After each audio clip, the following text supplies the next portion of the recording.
අවුරුදු ගාණක් මාත් එක්ක හිටියට කරපු කියපු හැම දේටම ඔයාට ස්තුතියි.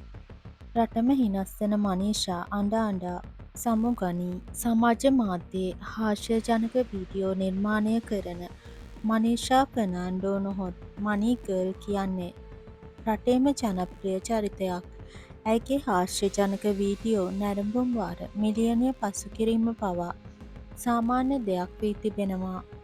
පෝලන්තයේ ජීවත්වන ඇය තමන් සිටින මහල් නිවාසයේම හොඳම යෙහෙළිය සහ ඇගේ කුඩා දියණිය රඳවා තබා ගැනීමට ඇගේ කුඩා දියණියට නවාතැන් ලබා දීමට තරම් කාරුණික වූ මනීෂා අද ඉතා සංවේදී සිදුවීමකට මුහුණ දී තිබුණේ මේ ආකාරයෙන්. අපි ආයේ දවසක හම්බෙමු, හිනා වෙමු, ඕපදූප කියවමු බං.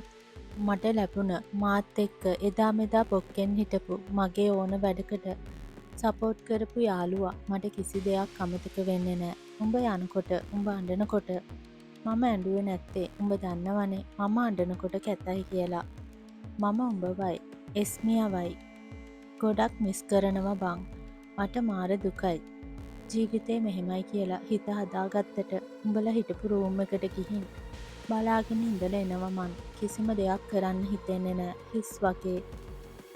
එස්මියාගේ කෑ ගැහිල්ල මට දෝංකාර දෙනවා. මට මතකයි මොන අමාරුව තිබ්බත් උඹ කියනවා මට අඩෝ මනා උඹට වීඩියෝ එකක් කරන්න උදව් ඕනේ නම් කියපන්. අපි පල්ලෙහාට යමු වීඩියෝ කරන්න කියලා.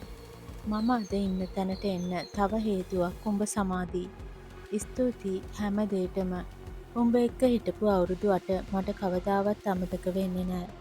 කාට නැතත් උඹලගේ අඩුව මට තමා වැඩියෙන් දැනෙන්නේ. අපි හිටපු විදියට ආයේ හම්බෙමු. ආදරේ උඹටයි එස්මිටයි.